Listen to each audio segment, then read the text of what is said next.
Yo, what's up mga Choy and welcome sa ating channel. So, for today's video, pag-usapan natin yung first usapan patungkol sa TNBS. So, ito yung first video natin na gagawin patungkol sa TNBS. So, this is my second account.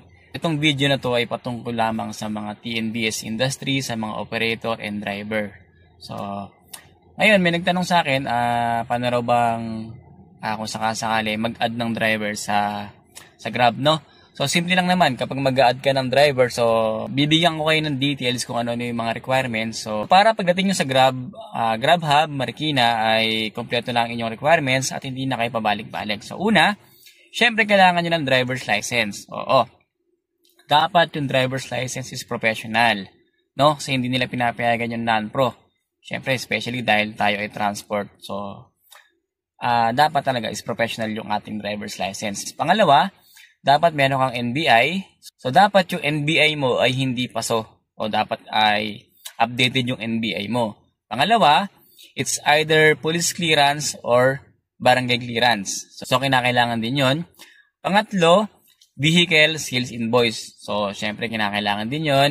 And at the same time, yung vehicle delivery receipt, kailangan din yon. Yung mismong binibigay ng kasa kapag dineliver sa inyo yung sasakyan o kaya naman kapag nakuha nyo yung sasakyan, yon kasama sa binibigay yon. Then, syempre, kailangan ng OR, kailangan din ng CR. So, kapag wala ka pang CPC o tinatawag na Certificate of Public Convenience, kinakailangan mo makapag-provide ng PA. Ano ba yung PA? Ito yung Provisional Authority. So, dapat yung PA ninyo, kasama po dun yung resibo na binayaran ninyo mula sa LTFRB. Kasi mahigpit ngayon ng Grab, kapag may nagpapasa ng PA, so sa mga nakakaalam, alam nyo na kung bakit kailangan ng resibo. Hindi ko na i-elaborate kasi ayoko makasagasa at ayoko din naman makaperwisyon ng mga naghahanap buhay.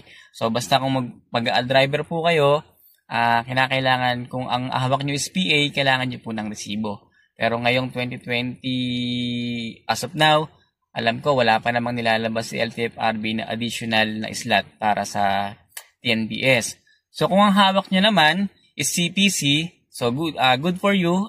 CPC, kinakailangan nyo rin po yun. Kung CPC yung hawak ninyo, hindi nyo na kailangan mag-provide ng PA o ng Provisional Authority. Next po, kailangan natin magpasa ng PAMI o yung Passenger Accident Management Insurance. So, yun yung insurance ng ating mga pasahero. And at the same time, kinakailangan din magpasa ng BIR. BIR na ipapasa mo, 2320. Siyempre, kapag CPC ka na, automatic meron ka ng BIR. Ano po? Then, kailangan nyo po magpasa ng vaccine card.